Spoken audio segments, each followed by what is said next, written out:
Yo, what's up? Avian here, and today we're going to talk about this weekend's upsets, how these teams lost, and we're going to break down everything that happened from the offense and the defense and how well they played in the end of the game. And yeah, let's get right into it. Now, the first game we're going to start off this week is the Oregon-Stanford game. Now, the reason I chose this game is because obviously Stanford beat Oregon, and they beat them in a convincing way, especially in the beginning. They were winning 10-0 at the end of the first quarter.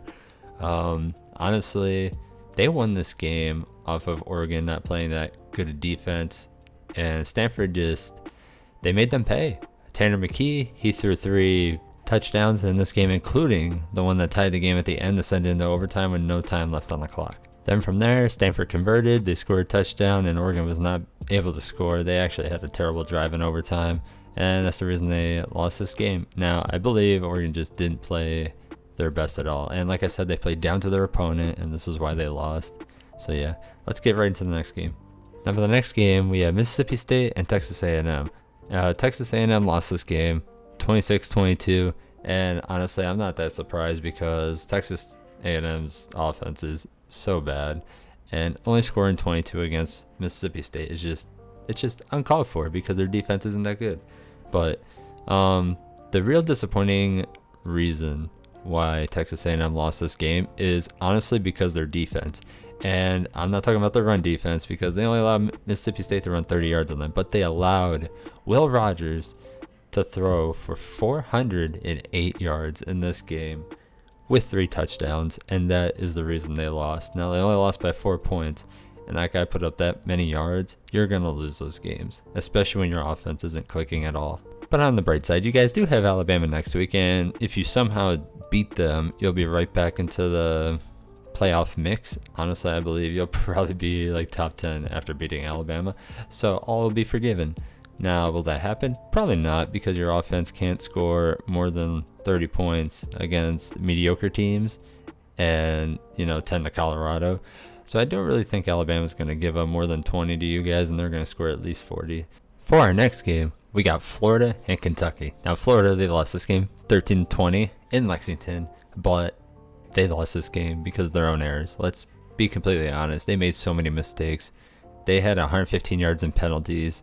They had that kick return for a touchdown. Well, a kick block for a touchdown. And then Kentucky just converted.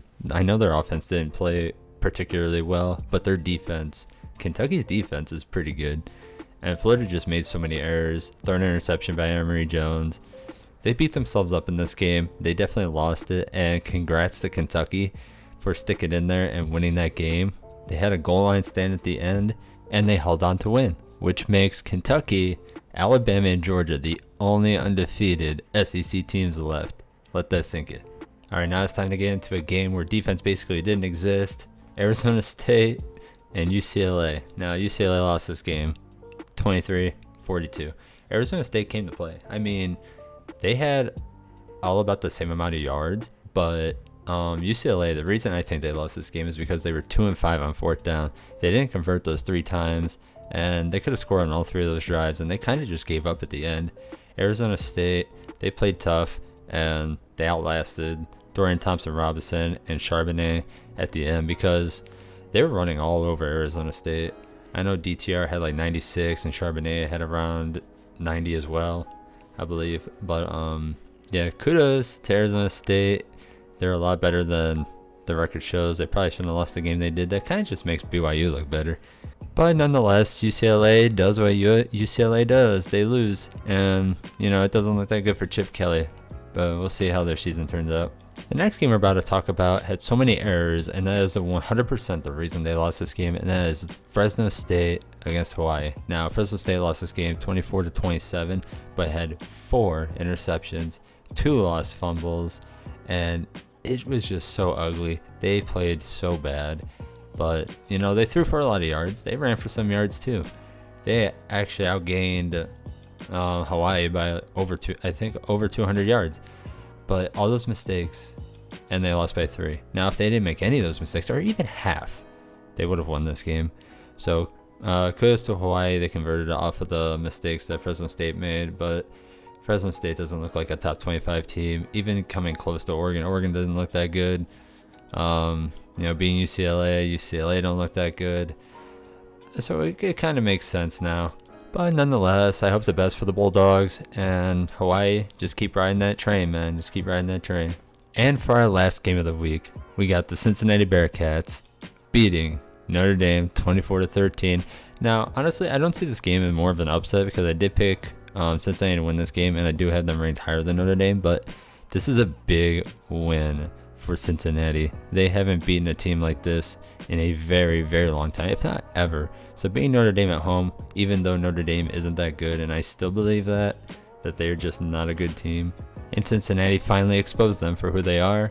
You know, that offense just couldn't get going. Their defense played okay, but Desmond Ridder, I think he threw 2 touchdowns in this game and around 300 yards. And they scored all their points basically in the second quarter. They scored 17 points on Notre Dame in that second quarter.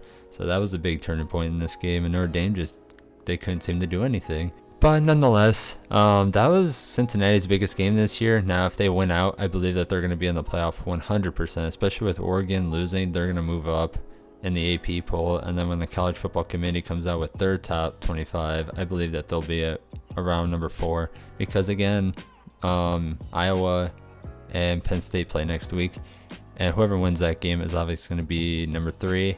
And then I think they'll put Cincinnati at number 4, and whoever loses will be out.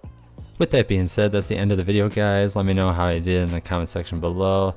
Let me know if I missed anything, if you want me to go more in depth or less in depth. But I wanted to keep this video nice and short for you guys. So yeah, look out for my rankings. Those are going to come out tomorrow. I'm going to compare them to the AP rankings, and we'll see what happens with all that. But I'll see you guys later. Peace.